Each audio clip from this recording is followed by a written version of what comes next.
Donc, la dernière fois, vous vous rappelez, en deçà des bêtes, on est dans la séquence classique, enfin, principale du début de la Gemara sur la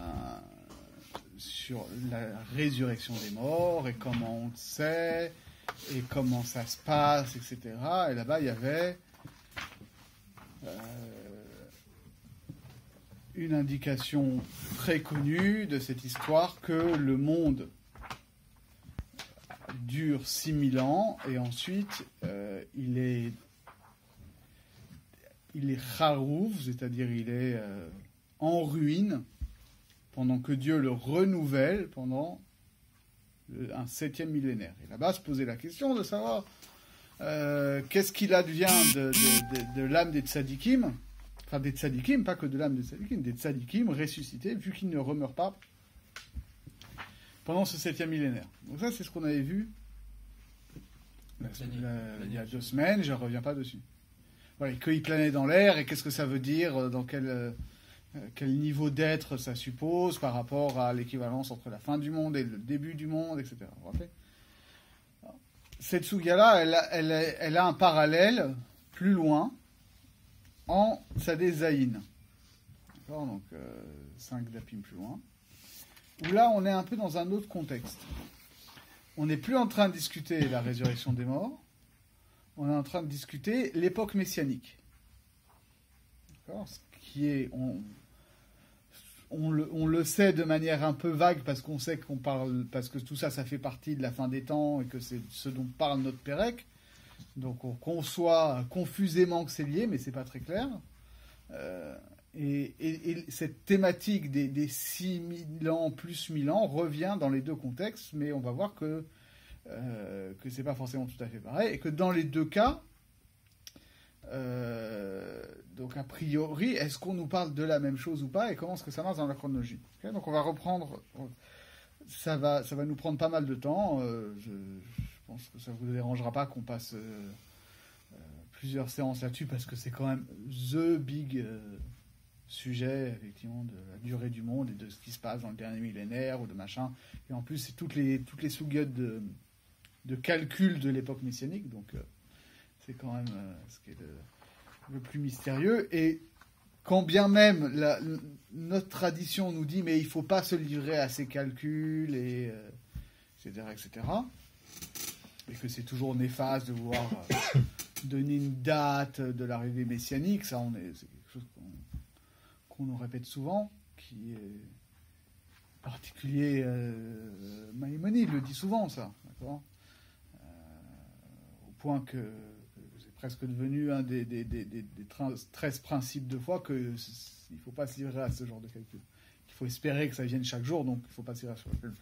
Pourtant, la Gemara, on va voir qu'elle se livre aussi à ce genre de calcul, enfin qu'elle nous rapporte différents calculs auxquels les gens se sont livrés. Donc, on va essayer de comprendre un peu le rapport entre tout ça. Donc ça commence Daf Tzadé Zayin, Amoud Aleph.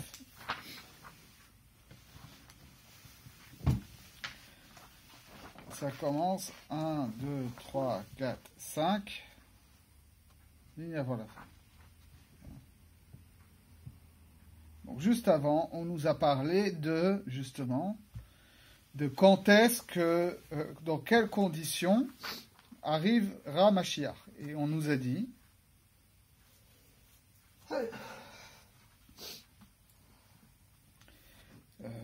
Tanina, on enseigne dans une braïta, Shlosha bain be'esi hadarat, il y a 3 choses qui surviennent par surprise, alors qu'on est en train de penser à autre chose. Eluhen, donc ce sont ces choses-là. Mashiach, le Messie. Metsia, quand on retrouve un objet. On ne retrouve jamais un objet quand on est perdu, quand on est en train de le chercher. On tombe dessus quand on a arrêté de le chercher. Mashiach, c'est pareil. Les akrav, et la souris, le rat.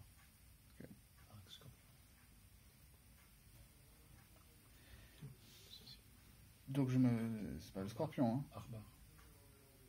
Ah si, ça c'est le scorpion, pardon, c'est le scorpion. Arbar c'est la souris. Ouais. Akrab c'est le scorpion. J'avais un tout dedans. Ok, bon, pour l'instant c'est pas notre sujet, mais de ce fait, la Gemara enchaîne puisqu'on a dit que Mashiach arrivait quand on s'y attendait pas, alors justement, évidemment, on va nous parler des moments où est-ce qu'il faudrait l'attendre. Vous voyez toute l'ironie du truc, donc ça, il va falloir le prendre en contexte aussi. Ça veut rien dire, ça n'arrive quand tu t'y attends pas, et voilà à quelle date tu dois l'attendre. Oui, ça veut dire qu'il arrivera pas à ces dates-là. Bref. Amar Rav Ketina.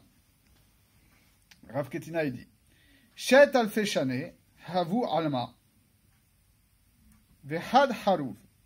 Le monde existe pendant 6000 ans, et pendant un millénaire, il est en ruine. Sheneemar, venisgav Hashem levado bayom ahu. D'accord, le verset qu'on avait déjà en Tzadébet, qui là-bas chez Yeshaya ne parle pas du tout de ça, parle plutôt de Yom Hadin. Mais on nous dit Hashem se tiendra seul en ce jour-là. Abaye Amar, donc une machloket au Rav Ketina Abaye, Abaye Amar est dit très harouf. La période de ruine dure 2000 ans. Alors, c'est pas clair déjà, si c'est 2000 ans, c'est 6000 plus 2000, ou c'est 5000 plus 2000 et qu'on garde la période de 7000. D'accord ? Ou peut-être que c'est encore autre chose. On va voir. Chez Nehemar, Yehayenu miyomaim. D'accord ? Il y a un verset qui dit comme ça, qu'il nous rend la vie après 2 jours. Donc, Bayom Hashelishi Yakimenu. D'accord ? Il nous rend la vie après 2 jours. Le 3e jour, il nous relève. Et on vit devant lui.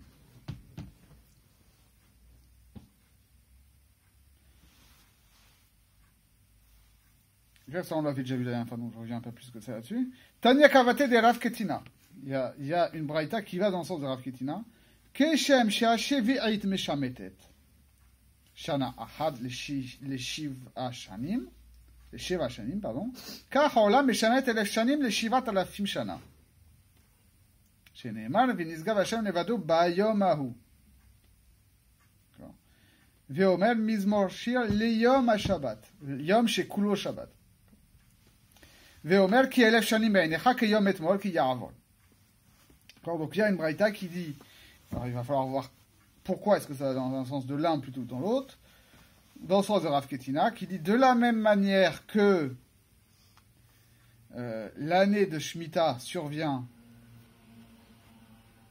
alors c'est un peu bizarre, après 7 ans, non, une fois tous les 7 ans, pardon. Donc ça va. Voilà. Une fois tous les 7 ans. De même, le monde est en Shemitah, 1000 ans, tous les 7000 ans. Comme il est dit, donc le verset qui est rapporté, V'nizgav Hashem levado bayom hahu. Et il y a un autre verset, Mizmor shir leyom ha-shabbat. Le verset il dit pas Mizmor shir la Shabbat, d'accord, ou les Shabbat, les Yom ha-Shabbat, donc Yom ha-Shabbat, ici est lu comme ne désignant pas le Shabbat hebdomadaire,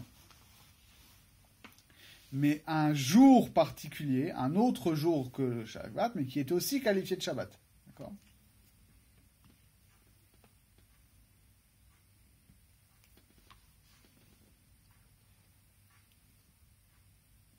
Et le verset dit aussi, car 1000 ans sont à tes yeux comme le jour d'hier qui est passé. Donc là, c'est l'équivalence classique, vous connaissez la blague, un jour de Dieu égale 1000 ans, hein, je ne la refais pas, je ne ferai pas cet affront. Blague qu'on a trop souvent entendue, bref. Et donc voilà, alors ce qui est un peu bizarre, comme le relève le Maharsha, c'est qu'en réalité, ce qui est un peu bizarre, c'est de prendre l'image de la Shemitah des années, plutôt que de prendre directement l'exemple hebdomadaire, d'accord ? On n'avait pas besoin de parler des années. Il suffisait de dire, voilà, de la même manière que la semaine, c'est 7 jours, dont Shabbat, à ce moment-là, vu que le passage qui nous dit que le jour d'Akadosh Baruch Hu, c'est 1000 ans, alors vient un Shabbat cosmique de 1000 ans. Alors, à ça, le Maharsha, il a une réponse et Rashi, il a une réponse. Le Maharsha, il dit, d'une part, c'est parce qu'on a besoin du moyen terme de la Shemitah pour voir qu'il y a une équivalence entre la semaine et l'année. Et donc, de la même manière qu'il y a une équivalence entre les semaines et les années, il y a des équivalences entre les années et les millénaires. D'accord ? Sinon, apparemment, on n'aurait pas pu faire forcément la dracha à partir de Shabbat. Et Rashi, lui, dit autre chose. Il dit Meshamet venaase chalouv. Et que donc, ça devient en friche, quoi. Ça devient une friche. Donc, la Shemitah est une notion un peu différente du Shabbat hebdomadaire, quoi. La Shemitah, c'est que vraiment, la terre est livrée à elle-même, la terre est en friche.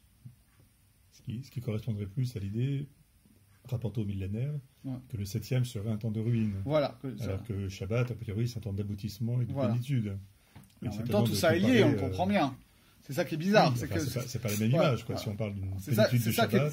C'est ça qui est bizarre. C'est-à-dire que Rashi te dit, non, on te prend l'exemple de la Shemitah pour te dire que le 7e siècle est un temps de friche, ce que ne contient pas forcément l'idée du Shabbat hebdomadaire, qui est plus l'idée, comme tu as dit, de plénitude, mais en même temps, l'idée de Shemitah elle-même, elle est basée sur l'idée de Shabbat hebdomadaire.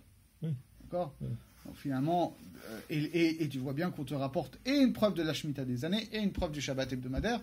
Donc tout ça définit ce Shabbat cosmique. En plus, ce qui est étonnant, c'est que si on fait la comparaison avec la Shemitah, enfin ou avec la semaine d'ailleurs aussi, c'est pareil, c'est que finalement, on accorde l'idée du cycle. Donc si on parle de cycle, ça voudrait dire que aussi dans les millénaires, on reviendrait ensuite. Exactement. Ça, c'est ce qu'on zappe toujours, c'est-à-dire qu'on parle toujours de voilà, que le monde existe pendant 6000 ans et qu'après, on rentre dans une phase où il disparaît. Mais on a bien vu dans les sougiotes, aussi bien là-bas qu'on nous dit que pendant le séminaire, Hachem Mechadesh et Olamo, que c'est un renouvellement du monde, donc il y a bien quelque chose après. Et là, tu vois bien effectivement, que, comme tu le dis, l'idée c'est que c'est un cycle de 6 plus 1, et ensuite ça recommence. D'accord ?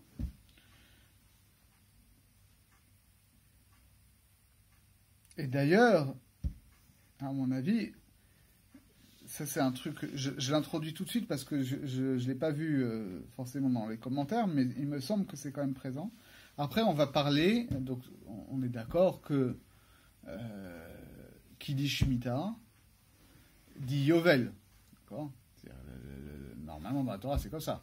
Il y a un cycle de 7 ans, et ensuite, il y a 7 cycles de 7 ans. Et après, il y a la 50e année, qui est une année de Yovel. Okay ? Alors, il faut savoir, très important, comment est-ce que ça se calcule, tout ça ? Il faut savoir que le calcul des Shemittot est différent, enfin, un chidouche, mais c'est marqué méphorage dans le Rambam, suivant qu'on fait Yovel ou pas. Parce qu'aujourd'hui, comment on compte les années de Shemitah ? Les années de Shemitah, c'est tous les 7 ans. Tout le temps. On sait quand on achète le vin, on sait que chaque année, tiens, 2008 c'est un vin de Shemitah, et 2015 c'est un vin de Shemitah, etc. Okay, parce que 2007 c'était une année Shemitah, donc le vin qui est mis en bouteille sur ces vendanges qui viennent après, c'est le vin Shemitah. Et c'est un cycle de 7 ans, ça ne bouge pas.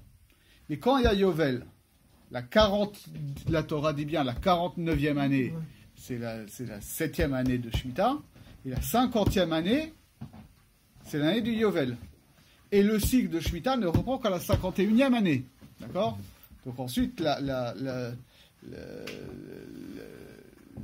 8e année de Shemitah, c'est pas 49 plus 7, 56, d'accord ?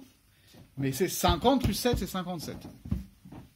Or, j'ai l'impression, on va voir que derrière, le texte continue à parler de Shemitah, et va parler aussi de Yovelot. Il va falloir comprendre de quoi on parle. Et donc, bon, je m'avance peut-être, hein, mais j'aurais tendance à proposer, si on part sur cette idée-là, que donc le monde existe en cycle de Shemittot cosmiques, de la même manière qu'il y a des Shemittot cosmiques, il y a un Yovel cosmique qui suit une Shemitah. Et qu'ensuite ça continue encore. Et que peut-être qu'Abaye, quand il parle qu'il y a 2 ans de friche, il parle de la 49e et de la 50e année, de la fin de la 7e Shemitah, plus l'année de Yovel. Donc là, ça fait 2000 ans. Et après, on reprend un cycle. D'accord? Et donc, ça sera encore une autre notion. Parce que sinon, c'est curieux, effectivement. Pourquoi est-ce que Abaye,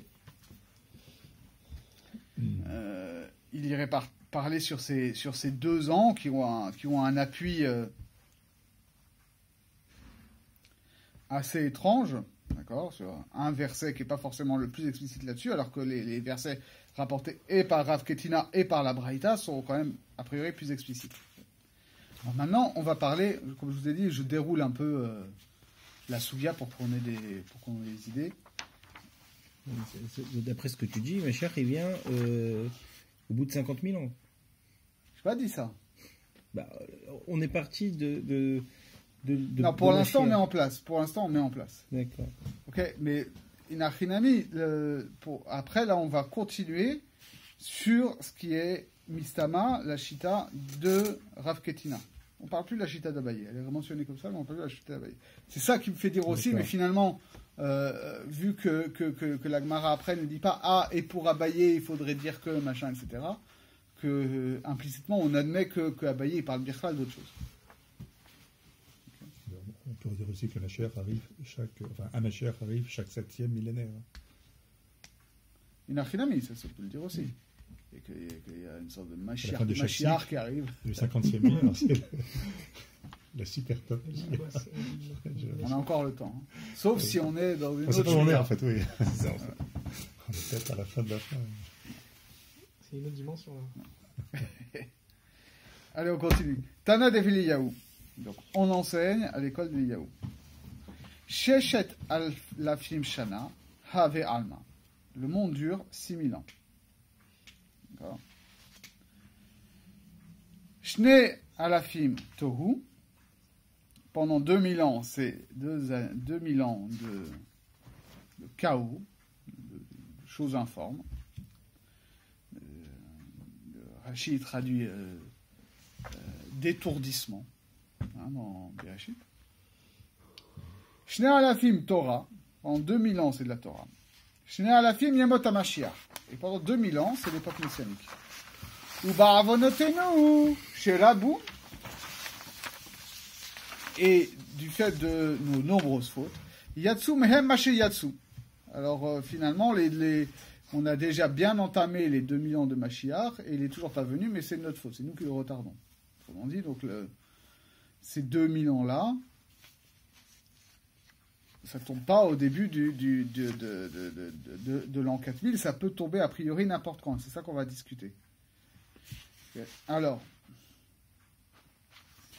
déjà, reprenons pour les choses un peu concrètes, reprenons la chronologie qu'on voit de quelle date on parle. D'accord? Parce que Rashi il commente, vous allez voir. Où est-ce que c'est? Voilà, reprenez Rashi, il dit comme ça. Shnei alafim hayatohu.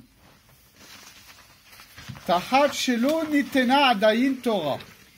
Parce que la Torah n'avait pas encore été donnée. Ve'aya olam ketohu. Donc là, le monde était comme livré au chaos. Ume'adam arishon ad she'aya Avram ben chamishim ושתיים שנה, יקה 2000 שנה, כדי מוחה קראי, כשנשלמו 2000 שנה, עסק אברהם בתורה, שנאמר ואת הנפש אשר עשו בחרן. ומתרגמינן, דשעבדו לאורייתא בחרן.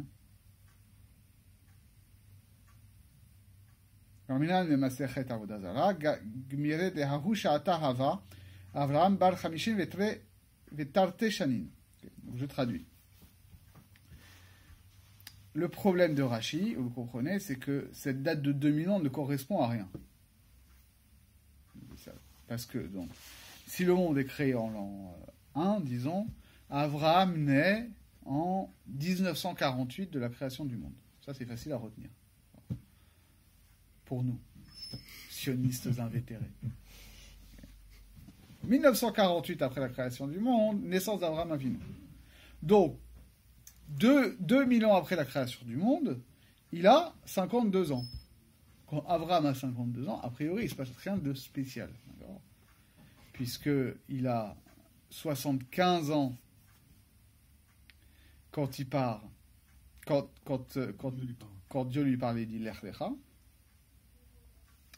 Et selon le Seder Olam Rabbah repris par Rashi, bizarrerie chronologique, Brit Ben Abetarim, qui a pourtant lieu en Eretz Israël, a lieu 5 ans avant ça, quand il a 70 ans. Vous connaissez cette histoire? Je reprends parce que c'est une histoire de ouf. Ok. Il y a un problème de durée de Galut Mitzrayim. Parce que il y a un endroit où on nous dit que ça dure 400 ans, un endroit où on nous dit que ça dure 430 ans, et un endroit où on nous dit que ça dure 210 ans. Donc, en réalité, les Mefarshim classiques, sur la base de Seder Olam Rabbah, disent qu'il y a l'esclavage a duré 210 ans, proprement dit en Égypte, et les 400 ans commencent à partir de la naissance d'Yitzhak, et les 430 ans, c'est à partir de l'annonce de la galoute, donc de Brit Ben Abetarim. Bon. Parce que les 400 ans, c'est la galoute des enfants d'Abraham. Les 430 ans, c'est depuis Brit Ben Abetarim. Mais si Yitzhak est né quand Abraham Avinu, il avait 100 ans, ça veut dire que dans ce calcul-là, qui est celui de Seder Olam Rabbah, qui est celui qui nous sert de chronologie quand même. Okay. C'est comme ça qu'on calcule, nous, qu'on est en 5778. Okay. Donc ça veut dire que Brit Ben Abetarim a lieu 30 ans avant, donc quand Abraham a 70 ans, donc 5 ans avant l'Ech Lecha. Donc d'après cette chita-là, qui est celle du Seder Olam Rabbah, qui est celle de Rashi, Avraham Avinu, il était déjà allé en Eretz Israël comme ça, de passage à 70 ans. Hachem lui a dit, je vais te donner cette terre-là. Et après, il repart chez lui, à Haran, et Hachem lui dit, Lech Lecha, 5 ans après. Rashi qui dit ça. Donc la Brit Mila, ça a eu lieu avant. Non, la Brit Mila, ça a lieu après, forcément. Ouais. La Brit Mila, c'est quand il a 100 ans. Ah, ok. Quand il a 99 ans, exactement. Le Gaon de Vina, il dit non, ça ne fonctionne pas du tout cette histoire-là, pour les raisons que vous comprenez. Le Gaon de Vina, il dit en fait les 430 ans, ils commencent à partir de la sortie d'Ur Kasdim. Et ensuite, donc il part de Ur Kasdim à 70 ans, donc c'est le début de la galoute d'Abraham lui-même, et à 60, et donc il reste 5 ans à Haran, et ensuite a priori. Et ensuite, il y a l'Ech Lecha, il va en Israël, et après, il y a Brit Ben Abetarim, et on lui annonce, etc. Okay. Le problème, c'est qu'effectivement, ce Gaon de Vina ne fonctionnera pas avec Rashi, parce que Rashi, lui, essaye de trouver, de manière indépendante du problème qu'on a exposé la version de Gaon d'Israël, il essaye de trouver à quoi ça correspond ces 2000 ans. Et il dit, forcément, ça tombe pendant la vie d'Abraham. Et donc, quand il a 52 ans, d'après Masechet Avodah Zarah, normalement, il faudrait voir que il était à Haran à 52 ans. Et il y a ce fameux pasuk, Ve'et hanefesh asher asu becharan. Et donc, littéralement, l'âme qu'ils ont faite à Haran. Et il dit, le Targum traduit qu'il en gros, il a soumis des gens à la Torah à Haran. Donc il est très curieuse. Parce que finalement, ça ne marche pas, cette histoire-là. En tout cas, les Mefarshim classiques disent que à Haran, donc bien avant l'Ech Lecha, etc., Avraham Avinu avait déjà, en quelque sorte, initié, j'aime pas trop le terme de converti, parce que c'est pas vraiment le sujet, mais il avait, d'ailleurs Rashi le Targum ne dit pas Hidgayeram Leoraita, Sha'avidu leoraita. Il les a soumis, il les a rendus serviteurs de la Torah. Donc, il les a- Monothéisme. voilà. Donc il les a initiés à une Torah qui n'est pas encore donnée, donc qui est une Torah qui est la Torah, mais que lui il a découvert sur un autre mode que la révélation sinaïtique, quoi. Et ça n'a pas marché. Ces gens-là qui sont devenus des Bnei Torah à Haran, rien, ils ont disparu. C'était quand Morenu Avram il est parti, les mecs ils sont repartis dans leur ch'touillotte. Fini. Donc c'est très bizarre cette histoire de dater le début des 2000 ans de Torah avec cette date-là. Pourquoi c'est si bizarre? C'est pas parce que c'est pas pérenne qu'il n'y a pas un début. Oui, mais c'est pas le début de quelque. Oui, mais c'est pas le début de quelque chose. C'est pas le début des 2000 ans de Torah. C'est le premier contact de l'humanité avec la Torah. Ouais. De la même façon que tu vas dire que pour le début de Mashiach, c'est pas Mashiach, il est là, il peut venir. On peut très bien supposer que là, la Torah, elle n'est pas là, elle peut venir. La preuve, c'est qu'il y a une parole de Torah qui est Voilà, entendue. il y a la tentative d'une construction de communauté de Torah, ce qu'on n'avait pas avant, quoi.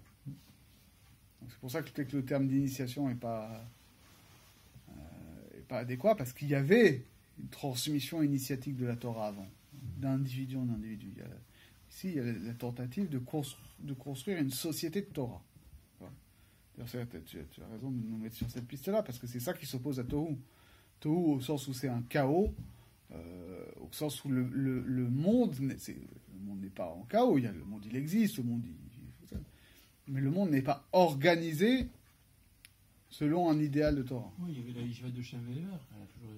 C'est connu, on dit qu'il y a quoi. Oui, voilà, évidemment. On sait qu'il y a une transmission voilà. dans les patriarches qui sont énumérés dans cette Il n'y a pas Bereshit, d'organisation dans le monde. Voilà. Mais voilà, c'était une société secrète d'initiés, mais sans projet politique. A priori, ici, d'accord, Shiboud, c'est un terme fort, c'est un terme d'obligation, c'est un terme politique, Shiboud. A priori, il y a cette idée-là qu'à Haran, non? C'est très sioniste. Non, pourquoi c'est sioniste? Politique, c'est sioniste. Torah et politique, c'est sioniste. Non, Torah et politique, c'est pas sioniste. C'est l'idée que c'est possible aujourd'hui qui est sioniste. Mais en tant que tel, la Torah, c'est évidemment un projet politique. Oui. D'accord. C'est tout le problème.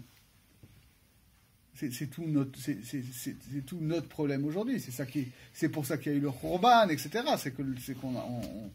Normalement, la Torah, c'est un projet politique. Moshe Rabbeinu, c'est un législateur, d'accord?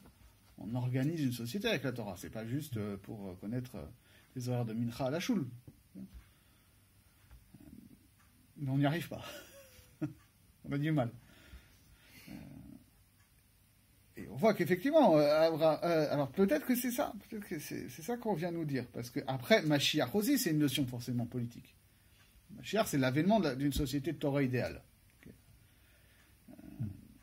Donc c'est ça qui est intéressant dans cette séquence-là, c'est qu'on te dit, voilà, tu as 2000 ans où il n'y a pas Bichlal de société de Torah.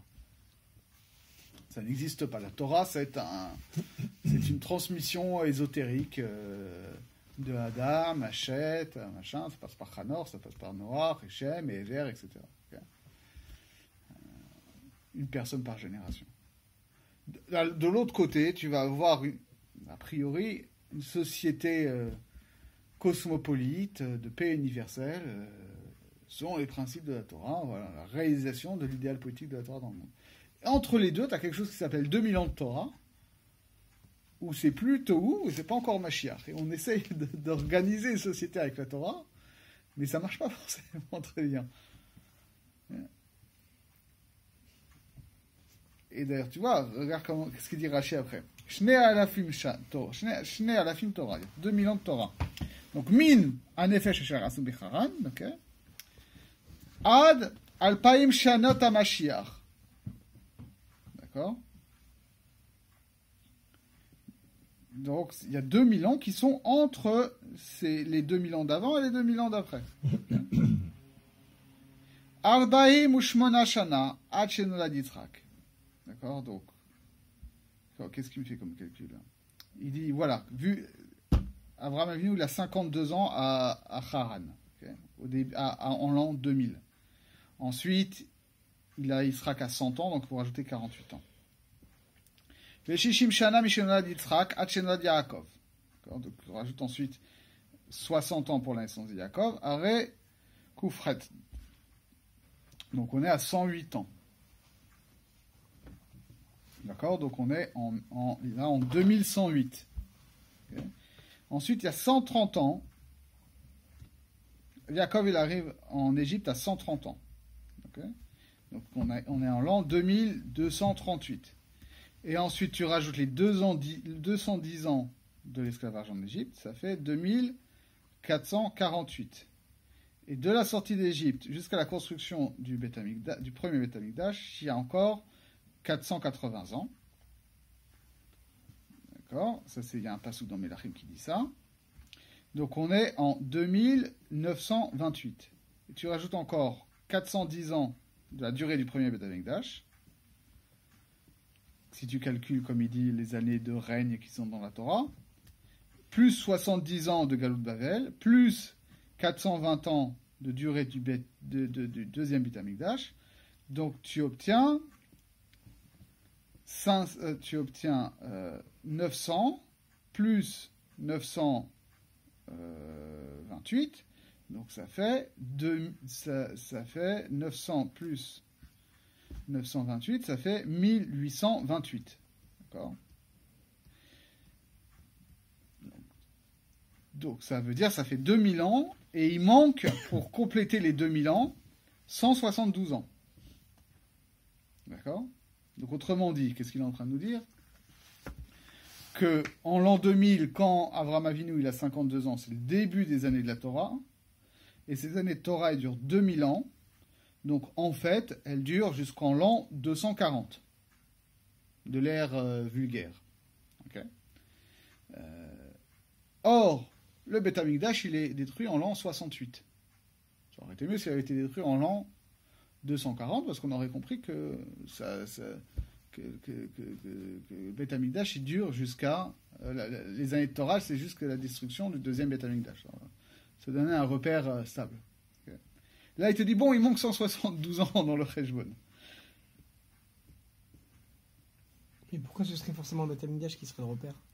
Bah parce qu'on a besoin d'un repère. Il ne s'est rien passé en l'an 240. Je sais pas, on pourrait imaginer qu'il y a eu la Torah qui a continué après le Khorban pendant 172 ans et qu'elle s'est, entre guillemets, elle se serait arrêtée où il y aurait eu... Alors Chazak, c'est ça que dit le Maharsha. On finit Rashi, mais c'est ça qui dit le Maharsha, tu vas voir.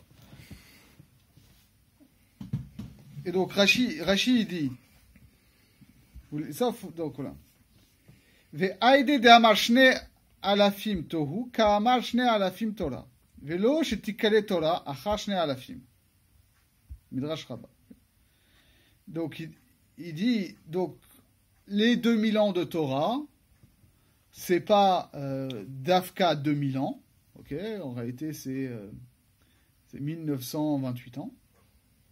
Mais comme on avait 2000 ans de Tohu et 2000 ans de Mashiach, donc on a fait un truc comme ça. Et de toute façon, tu vois bien que les 2000 ans qu'on appelle 2000 ans de Torah, c'est pas 2000 ans au sens strict, puisque la Torah ne s'est pas arrêtée en l'an 240, ça continue après. Alors là-dessus, il y a des objections. Il y a déjà l'objection première qui est de dire que, mais oui, mais t'es bien gentil. Mais en réalité, comme tu le dis toi-même, ce qui est fixé, c'est le début et la fin, et que la Torah, les 2000 ans de Torah, c'est finalement la période intermédiaire. Et comme le dit le texte de la Gemara lui-même, vu qu'on a déjà mangé beaucoup sur la période de Mashiach, c'est la période intermédiaire qui se prolonge.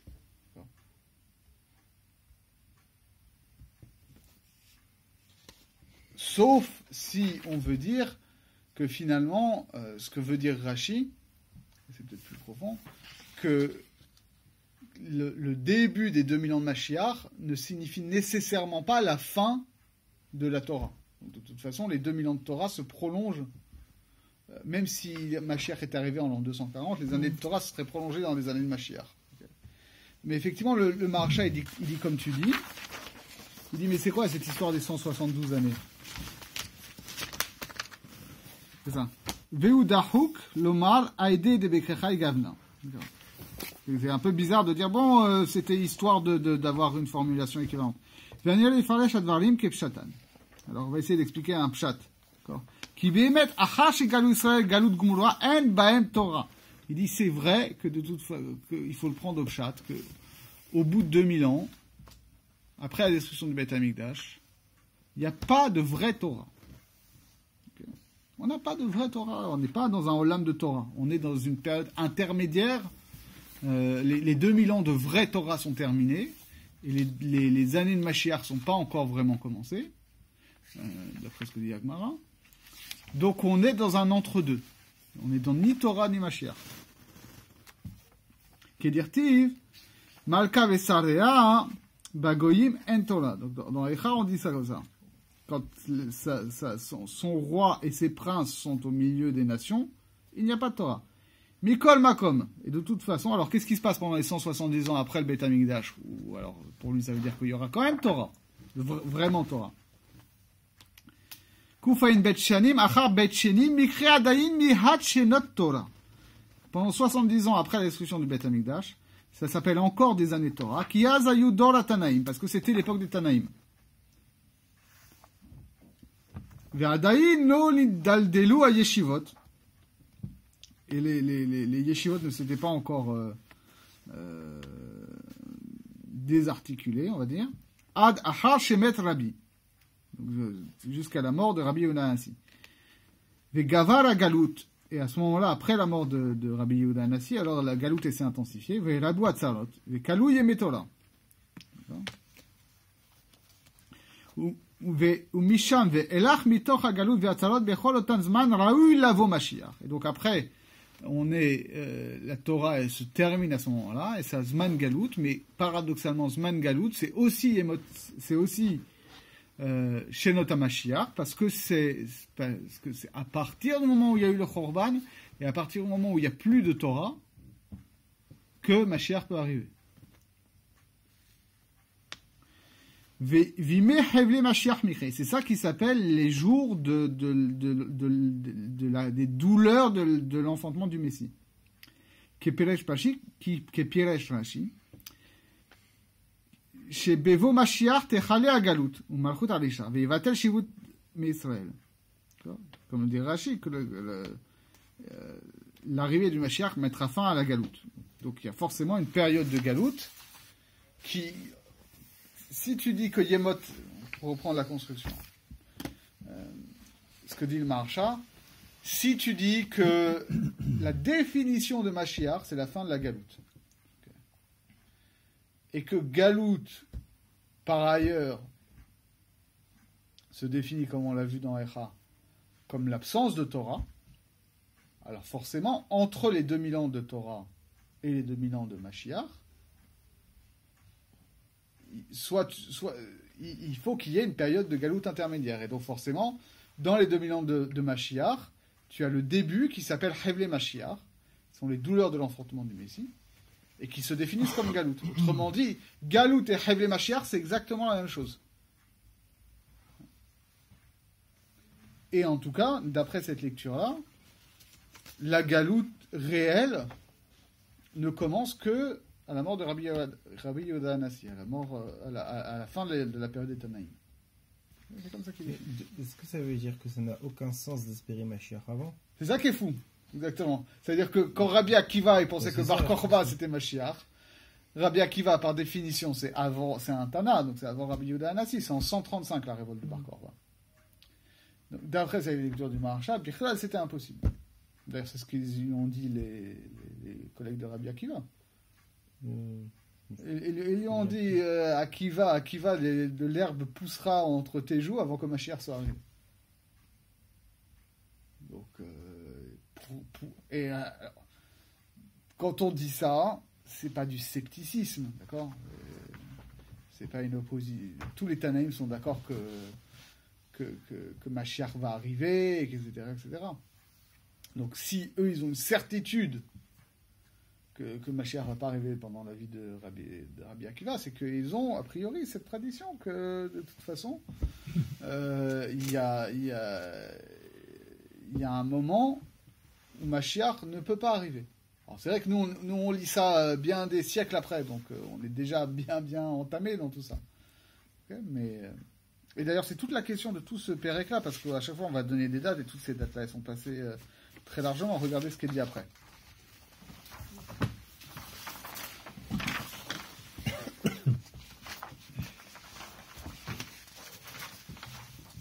Ve'amar le Eliyahu le Rav Yehuda Ahva de Rav Sila Hasida.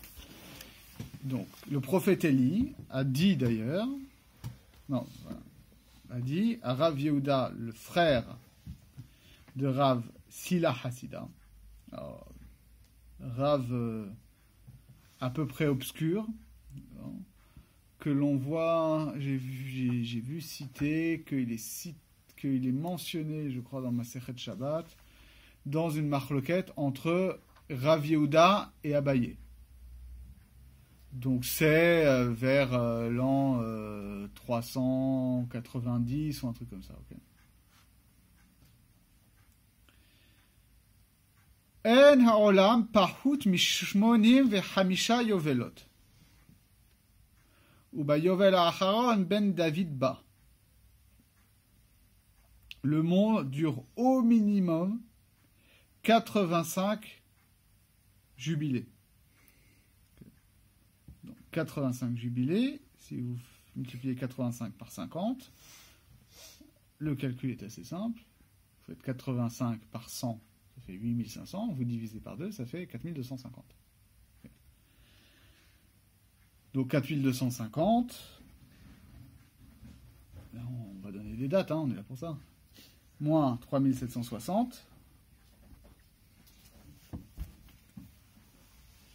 égal, ça fait, si je ne me trompe pas, 490. Donc en l'an 490 de l'ère commune. C'est le minimum. Hein. C'est le minimum. C'est au moins ça. Mais il dit, et dans le dernier jubilé, dans les derniers 50 ans, vient le Mashiach. Amarle, Betrilato Besofo, ça vient en l'an 441, au début du Yovel, ou en l'an 490, à la fin du Yovel. Amarle, Eni Yodea, truc de fou. Eliyahu Hanavi, il dit, je sais pas. Je ne peux pas te dire à 50 ans près quand est-ce qu'arrive Mashiach. Okay. Calé ou eno calé?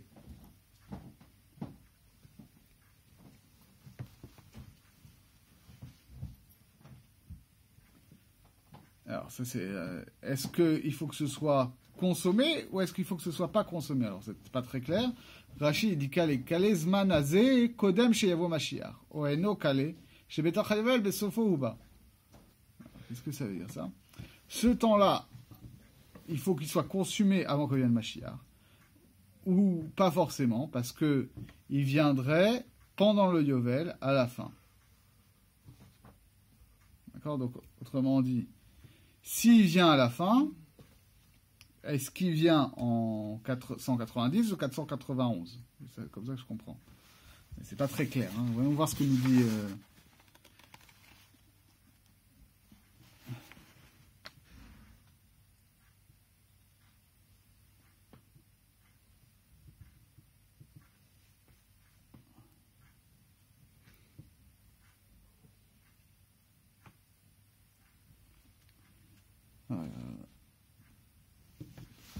Marcha, il met lecture, il dit, bon, il dit, mais si la question calé ou localé, c'est-à-dire, c'est sûr qu'il vient avant l'an 490 de l'ère commune, et sinon c'est fichu, ou alors sinon, bon, il peut venir après.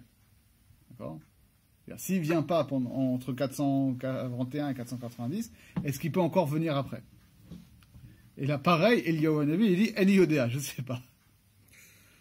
Ravashi Amar, Achi Amarle. J'ai pas compris, ça veut dire que s'il passe la date, c'est foutu? Il y a Achinami, on pourrait penser que. Ça contredit pas un écart du Rambam, ça? Achinami, c'est possible que ça contredise un écart du Rambam. D'accord. Eliyahu Hanavi, il sait pas. Non, mais Ça, c'est un truc de fou. c'est-à-dire c'est possible qu'ils ne viennent pas. C'est ça ce que j'entends moi. Ouais. On peut voir. J'ai bien compris. D'après Marsha, c'est ça. Il dit comme ça, Marsha. C'est que Mashiach qui va arriver. ונראה לפרש דאחי כמבעילה. אם תאמר לי בסופו הוא בא, נימד כשקלה היינו בסופו בא, ולא יתעכב יותר. Non, c'est pas ça, c'est pas qu'il viendra jamais. Si tu dis que c'est calé, que c'est consumé, alors s'il vient à la fin, au dernier délai, s'il vient en l'an 490, c'est sûr qu'il vient en 490, d'accord, ou 4250 pour parler en année du monde. Au localé, ou alors finalement, non, si, et là, des meotozman ve'elach zmano lavo, ve'chakelo. Et à partir de ce moment-là, une fois que c'est passé, alors il peut venir n'importe quand et il faut espérer qu'il vienne. Ve'aha shapir palig ravashi, de l'ome tivarelelach, de behedia ka'amarle, mikan ve'elach istake, de hainu eno kale. Et donc, c'est pour ça que Ravashi, il vient dire quelque chose, il dit Achi amarle, adacha lo tistake le, mikan ve'elach istakele. Jusqu'à cette date-là, donc jusqu'à 4250 ou 490 dans notre calendrier, ne l'attends pas. Comme Rashi dit, Adiovel acharon lo tetsapelo, de vadal lo yavo kodem azman hazeh. Non, on a les réponses. On peut répondre à la place d'Eliyahu maintenant. C'est sûr qu'il est pas... C'est Voilà. ça qui est fou. On sait que c'est calé. L'eau calé, que l'eau calé. Non, ça Qu'il fait- n'est pas arrivé en une fois que c'est 490. révolu, voilà, ouais, c'est ça, oui. Non, mais ça aurait pu Une être fois, une une fois que tout est éventualité. révolu, il viendra après. Une fois que le 85e jubilé. Et il est peut venir révolu, n'importe quand. Ah là, il peut venir n'importe quand. Ouais. Mais c'est ça qui est fou. Oui, mais C'est-à-dire... avant que ça arrive, il n'aurait pas pu le savoir, ça. C'est-à-dire que. Non, mais d'accord que... Au moment où il pose la Bon, question. c'est pas encore. non, attends, plusieurs choses. Reprenons. Déjà, juste avant, tu viens de me dire que normalement, Yemot HaMashiach, c'est possible à partir de... Je parle toujours en année civile parce que nous, ça ne nous parle plus... hein. C'est possible à partir de l'année 240. Ok, qui est 172 ans après le Khorban. Ok. Mhm. Après la mort de Rabbi, Mashiach pouvait venir. Tu me dis, c'est ça, la date la plus tôt, c'est 240. Là, tu me dis, non, la date la plus tôt, ne l'espère pas avant l'année 490. Déjà, c'est pas la même année. Ok. Et en plus, c'est ça qui est fou. Tana Deviliyahu. Alors, Tana Deviliyahu, c'est une expression qui est compliquée. Ça veut dire littéralement, on enseigne une braïta au nom de l'école d'Eliyahu. Alors, il y a une grande discussion chez les rabbanim de savoir si cette école d'Eliyahu, c'est l'école d'Eliyahu Hanavi. Ok, ce serait une tradition mystique de l'époque des Tanaïm inscrite dans l'enseignement d'Eliyahu Hanavi, ou est-ce que Bichal, c'est un autre Eliyahu qu'on ne connaît pas à part ça? Si c'est le même Eliyahu Hanavi, alors déjà c'est un peu chelou. Et en plus, tu vois que, en gros, à l'époque des Tanaïm, quand on dit Tana d'Eliyahu, on te dit il n'y aura pas Mashiach avant la fin de la période des Tanaïm, enfin que nous on connaît maintenant comme la fin de la période des Tanaïm, avec la mort de Rabbi Yonah Anassi, donc en 240 a priori. Et ensuite, à l'époque des Amoraïm, tu as un Amora de l'époque de Abaye et de Rabbi Yehuda qui pose la question à Eliyahu Hanavi, quand est-ce que Mashiach il va venir? Et il lui dit, bon, pas avant, enfin, je sais pas trop, mais Mistama, pas avant l'année 490. Autrement dit, l'année 490, ça colle à peu près avec la fin de la période des Amoraïm. Bon, il y a quand même cette synchronicité entre les périodes. Et ce qui est fou, c'est que la Gemara, elle est finalisée après ça. C'est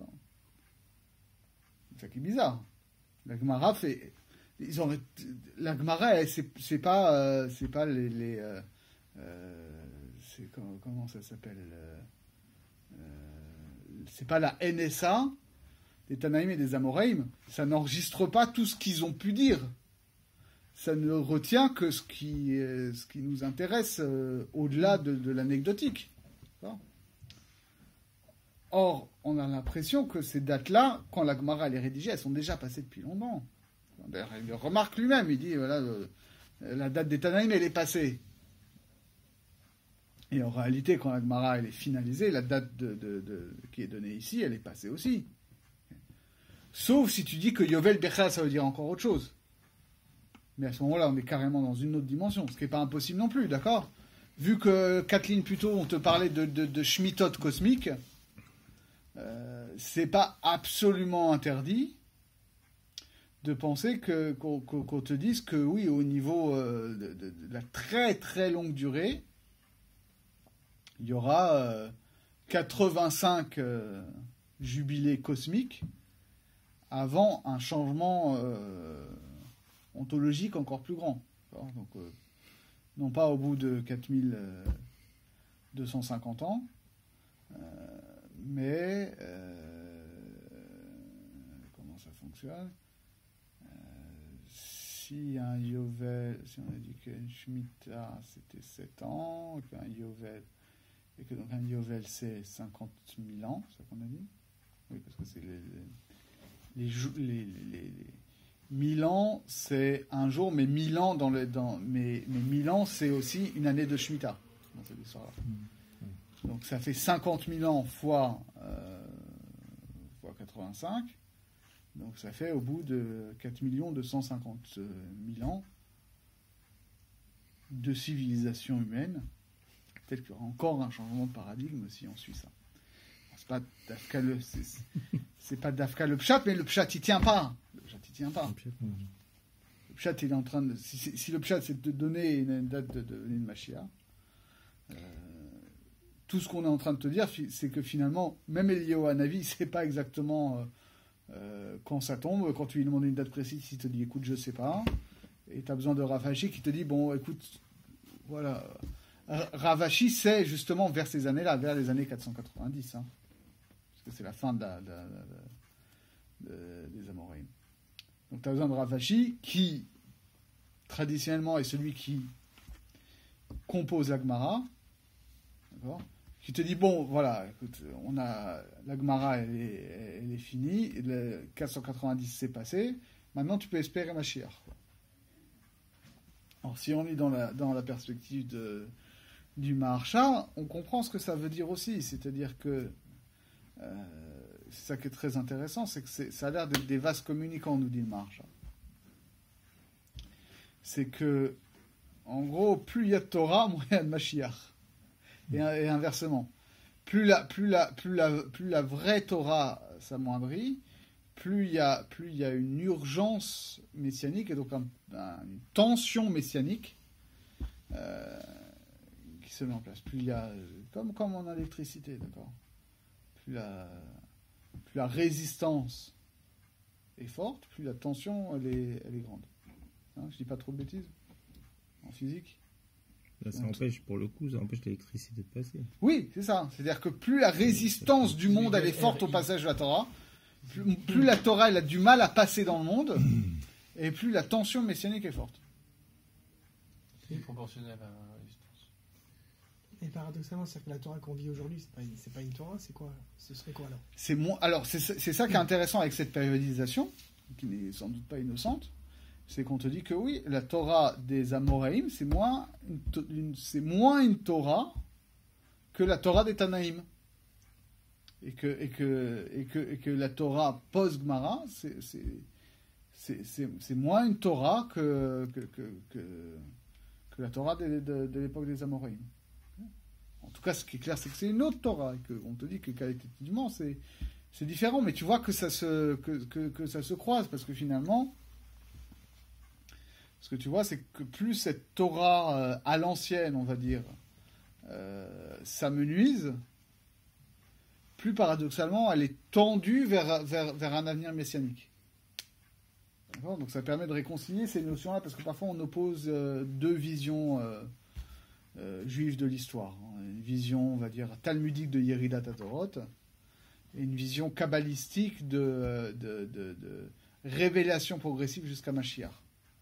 Là, tu vois dans ce schématisme-là que, en fait, c'est pas du tout contradictoire. Que la tension messianique, elle est créée par Yeridat Adorot. La notion de Yeridat Adorot, elle est claire et nette dans la Gemara.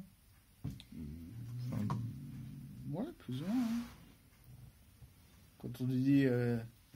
Les Amoraïm, ils se sentaient, enfin, entre guillemets, inférieurs aux Tanaïm, c'est rapporté. Oui, que Rishonim que Malachim. Si les générations précédentes, elles sont comme des Malachim, alors nous, on est comme des hommes, et si eux, c'était que des hommes, alors nous, on est vraiment des hommes. Ça, Yeridat Adorot. Yeridat Adorot, c'est pour te dire qu'effectivement, qu'il y a des époques précises, qu'il y a une périodisation de l'histoire juive qui est une sorte de... sur un certain mode de déperdition de la Torah, mais que cette déperdition de la Torah, elle est compensée par une orientation messianique de plus en plus forte, qui se passe aussi dans la Torah. Allez, on compte. Quelle heure il est? Je sais même pas. On peut continuer un petit peu, on va juste finir, parce que là, ça devient complètement fou après. Voilà, jusque-là, c'était...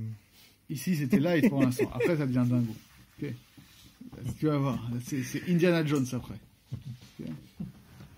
Shalach le Rav Hanan bar Tachlifa et le Rav Yosef. Rav Hanan bar Tachlifa a envoyé un message à Rav Yosef. Il lui a dit Matsati Adam Echad, j'ai rencontré un gars. Uviado Megillah Achad. Et dans la main, il avait un manuscrit, une lettre manuscrite. Ketuva Ashurit et Lachon HaKodesh, qui était écrite en hébreu carré, en alphabet hébreu carré, et en Lachon HaKodesh. Autrement dit, comme le dit Maharsha, c'est le signe de l'authenticité d'un écrit juif. Parce que si c'était écrit en Ktav Ashurit mais en araméen, alors ça peut être écrit par n'importe quel nom juif. Et à l'inverse, si c'est écrit en hébreu mais en Ktav Ivrit, alors ça peut être écrit par un samaritain ou des choses comme ça. Qu'il n'y a que les juifs qui utilisent le Ktav Ashurit et qui utilisent les Lachon HaKodesh. Le Ktav Ashurit, c'est quoi? C'est les formes carrées. C'est ce qu'on utilise nous. Ouais, les formes qu'on a sur la Gemara, par voilà, exemple. c'est ça, c'est l'hébreu carré et classique, par opposition au paléo-hébraïque. Au Ktav Ivri. C'est une parenthèse très rapide. Avant Galout Bavel, on utilisait un autre alphabet, une forme. Vous savez ce qu'on appelle toujours l'alphabet phénicien. L'alphabet phénicien n'est pas du tout phénicien. L'alphabet phénicien, il s'appelle phénicien parce que les Grecs l'ont connu par les Phéniciens. Mais les Phéniciens eux-mêmes, c'est pas des Phéniciens. Eux, ils s'appellent pas Phéniciens. Ils s'appellent Cananéens. Eux, ils s'appellent Bnei Kenaan. Ils habitent à Tyr, Sidon, etc., sur la côte libanaise, mais eux, ils s'appellent Canaan. Ils parlent non pas le phénicien, mais le cananéen. Et le cananéen, c'est une langue qui est quasiment identique à l'hébreu. Tous ces gens, ils parlent la même langue. Alors, de l'histoire, des rapports de quelle langue a produit l'autre, je ne rentre pas dedans. Mais en tout cas, cananéen et hébreu, et moabite et édomite, tout ça, c'est des dialectes de la même langue. Et donc les Phéniciens cananéens écrivent en alphabet phénicien cananéen, qui est l'alphabet paléo-hébraïque, dont on parle dans la Gemara, qui est attesté archéologiquement, d'accord? On sait que quand on retrouve des traces de l'époque du premier temple, c'est écrit dans cet alphabet-là. L'alphabet samaritain, aujourd'hui, c'est un dérivé très déformé de cet alphabet-là. Et la Gemara, elle discute de ça. La Gemara, il y a une discussion de savoir si... il y a une Gemara qui dit que quand les Bnei Israël sont revenus d'exil de Babylone, ils ont ramené avec eux le Ktav Ashurit et l'araméen. Et que c'est Ezra Sofer qui a institué qu'on utilise Ktav Ashurit et hébreu. Alors après, il y a toute une discussion pour savoir est-ce que avant Galout Bavel, le Ktav Ashurit était déjà en usage chez les Bnei Israël. C'est intéressant parce que à ce moment-là, la Torah elle aurait été écrite dans quel... Alors c'est ça la discussion. Il y a une discussion. Il y en a qui disent que Ktav Ashurit était utilisé avant et que c'était un alphabet strictement sacré et que pour les usages profanes on utilisait Ktav Ivrit. Et il y a une autre option dans la Gemara qui dit non, même les écrits sacrés étaient écrits en Ktav Ivrit à l'époque. Il y a une discussion, c'est dans Megillah. où on discute de savoir sur les Luchot Abrit, sur les tables de la loi, si c'était écrit en Ktav Ivrit ou en Ktav Ashorit. Parce qu'on dit les lettres tenaient par miracle, parce que le même sophite tenait par miracle sur les Luchot. Pourquoi ? Parce que c'est une lettre fermée. Si tu graves un truc, c'était gravé de part en part. Si tu graves un carré de part en part, le carré au milieu, il tient par miracle. Okay, et là-bas, la Gemara, elle pose la question. Bon, ça marche si on dit que les Luchot étaient en Ktav Ashorit. Mais en Ktav Ivrit, il n'y a pas de même sophite. Alors, qu'est-ce qui tenait par miracle ? Là, on te dit le Haïn, il tenait par miracle. Parce que le Haïn en Ktav Ivrit, c'est la forme d'un rond, comme notre Samer aujourd'hui. Donc, il y a une discussion dans la Gemara de savoir si les Luchot étaient en Ktav Ivrit ou Ktav Ashorit. Le Ktav Ivrit, c'est quoi donc ? Enfin, c'est comme on écrit l'Ivrit aujourd'hui ? Non, c'est un autre Ktav. Ah, c'est encore autre chose. Ma fille, elle l'apprend en ce moment. Ah ouais ? C'est comme une famille de tarés. Non, mais on le voit, enfin, quelque part, enfin, on le voit écrit, enfin, c'est connu ou pas ? Ouais, bah, c'est-à-dire... Un livre d'histoire, on le trouve, non Un livre d'histoire. À la maison, on a un poster avec l'histoire de l'alphabet. D'accord. Et tous les alphabets anciens et modernes. Et voilà, t'as les paléo-hébraïques. Alors, la fille, elle s'amuse à recopier. Elle s'éclate. Voilà. Et bien. Et donc, voilà. Tout ça pour venir dire que voilà, hein, dire Ktuva Ashorit Velashon HaKodesh, c'est un signe d'un truc kasher. Okay. Et donc, j'ai croisé un type, comme ça, Adam Echad, il avait une lettre comme ça. Amartilo, Zominayin Lach. Il lui dit, d'où tu sors ce papier-là ? Il dit, les Hayalot Shel Rumi Niskarti. Ou Ben Gidze Rumi Matsatia. J'ai été, a priori, mercenaire dans l'armée romaine. Et j'ai trouvé ça dans le butin des Romains. Donc, a priori, c'est Indiana Jones. Il n'a pas trouvé l'Arche d'Alliance, mais il a trouvé dans les trésors pillés par les Romains lors de la destruction de Yerushalayim, il a trouvé comme ça un rouleau. Les Katouvba, et il était écrit dedans, Leachar alba alafim ou mataim vetishim ve'echad shana, au bout de 4291 ans, Libriyato shel olam, d'accord, donc on va calculer, ça fait combien ? 4291 moins 3760, ça fait 490 plus 41, donc ça fait 531. Okay, donc c'est déjà passé. Haolam yatom, le monde sera orphelin.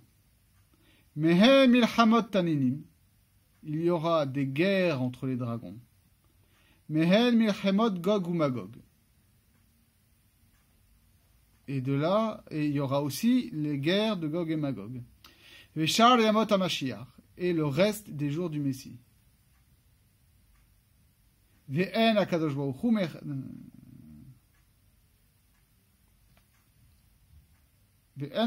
mechadesh et olamo. Et là, le'achar shivat alafim shana. HaKadosh Baruch Hu ne renouvellera son monde qu'au bout de 7000 ans.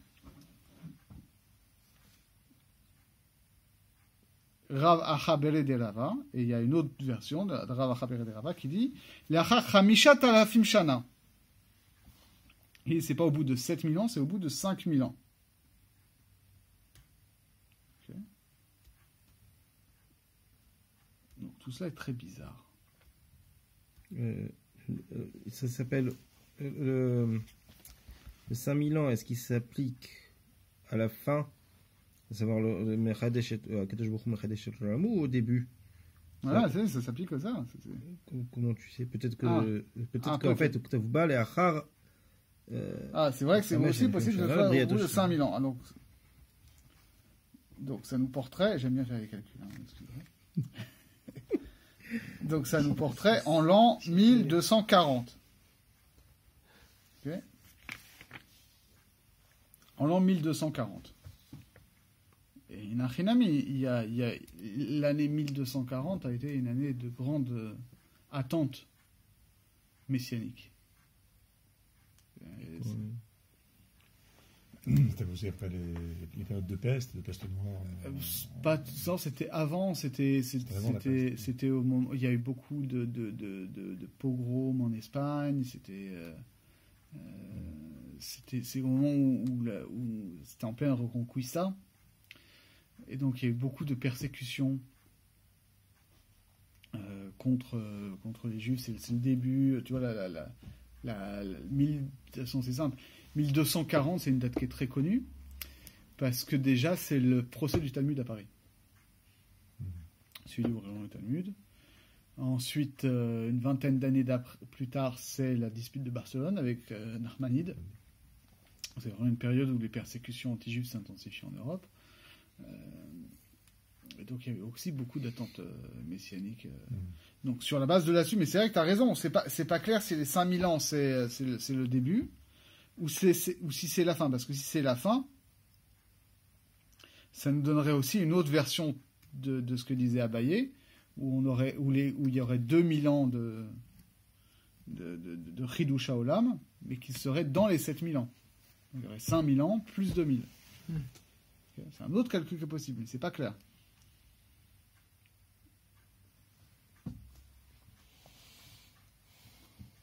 Okay, alors je ne sais pas du tout ce que ça veut dire. Et vous voyez que c'est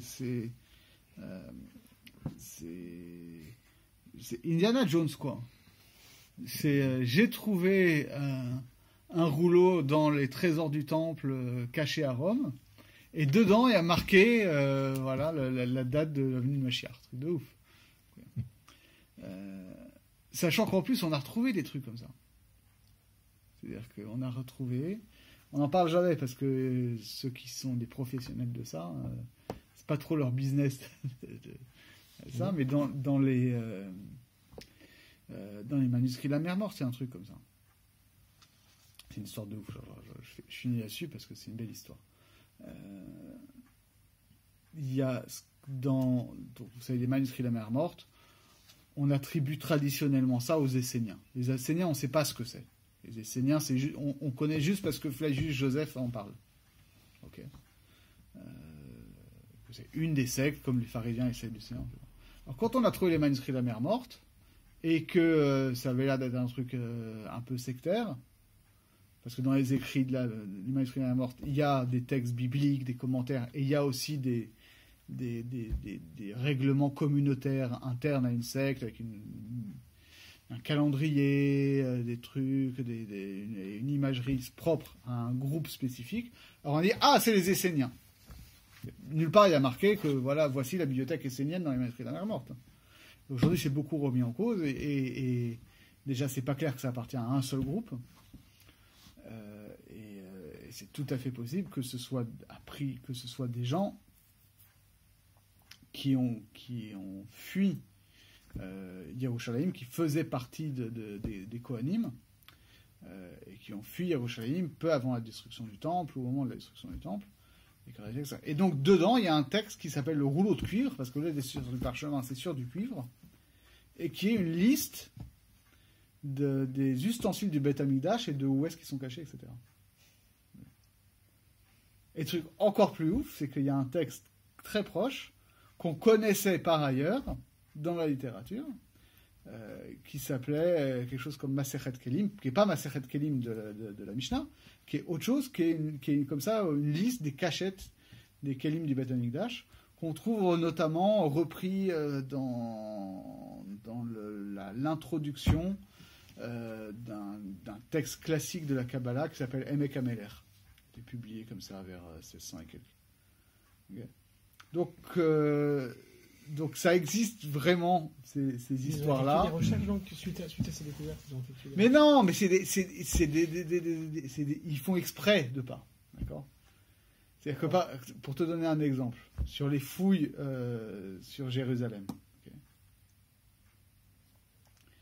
on te dit que le Ir David, c'était au nord du Beth Amikdash. Toute la ville antique de l'époque de David et Shlomo, c'était au nord de là où il y a le Beth Amikdash. Donc la Bible, c'est là qu'il faudrait fouiller. Okay. Mais ils fouillent pas là. Parce qu'ils disent, bon, la Bible, on peut pas faire confiance, c'est pas précis, donc on va fouiller ailleurs.